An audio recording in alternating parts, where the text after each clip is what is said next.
Semunione semo gwilila Mwene so endela Kweze kwa masovela Ni pembela. Thank you very much. In a world without borders, intellectual property or ideas are protected within and across borders. Farmers across Africa would be able to connect directly with buyers, trade, sell, make more money to look after their families. Young women and youth will build successful businesses. African entrepreneurs will sell their product all over the continent without custom clearance. Entrepreneurs, especially women and young people, would be able to hone their business skills and be able to be competitive. African traders and businessmen should find it easier to trade with our brothers and sisters within Africa than it is to export to China and Europe. With the African Continental Free Trade Area, Africa has the unique opportunity to show leadership on the global scene. Young people would be empowered business owners contributing to sustainable trade and new South-South trading routes. There's a very big disconnect between government and the people that are making policies and we, the entrepreneurs on the ground. We don't have small-scale entrepreneurs getting tax incentives. So the government needs to be in touch with reality. 80% of jobs in Zambia and across the world are from small-scale entrepreneurs. So if you do not give them the support that they need, then what are you doing? We wanted a meeting with our Minister of Agriculture in Ghana. They kept playing hide and seek with us. You know where we finally got him? In Germany. We happened to be in the same forum, and that was the only time we actually had access to him one-on-one. So I think the government representatives here, if you can just make it a little bit easier for us as entrepreneurs to be able to get things done, because we are all about getting things done. I met the minister. Can I tell the story? I met the minister at Spa. He was doing his shopping, and guess what?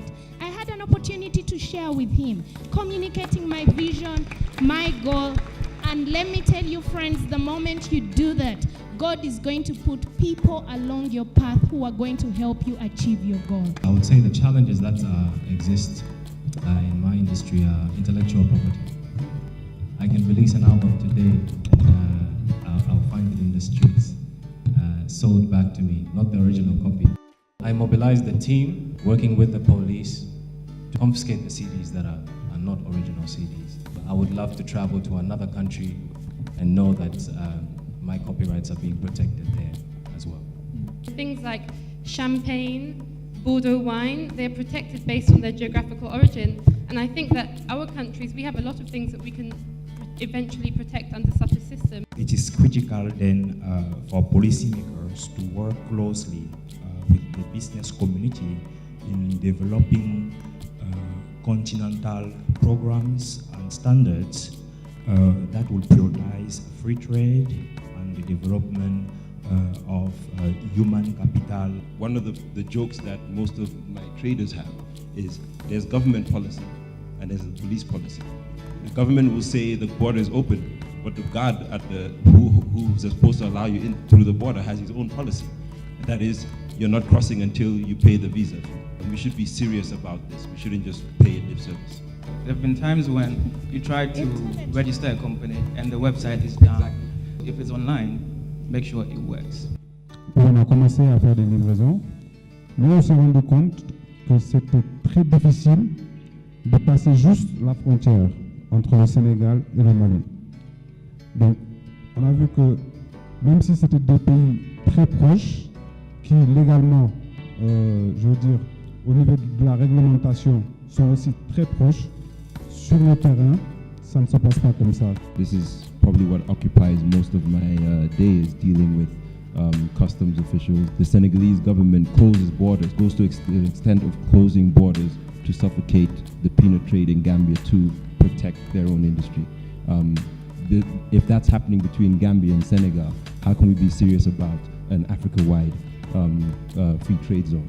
We need to go out there and believe in people, because they're people who have succeeded in business, they're people who have done it. That means that if we learned a thing or two from them, succeed as well. It's also critical to develop a track record of successes, and then funding will be more likely to follow. Even before an investor or an angel investor or organizations that, like the Tony Elumelu Foundation would fund your business, they want to see the traction that you're creating. Show the members of parliament that young people are there, they're ready to be engaged, they're ready to be consulted. I think that how we should measure the quality of our education is by whether our education allows us to discover, process, and distribute our natural resources. If successfully implemented, the CFTA will help generate a combined consumer and business spending of $6.7 trillion by 2030. So Africa really needs it, and the world is watching.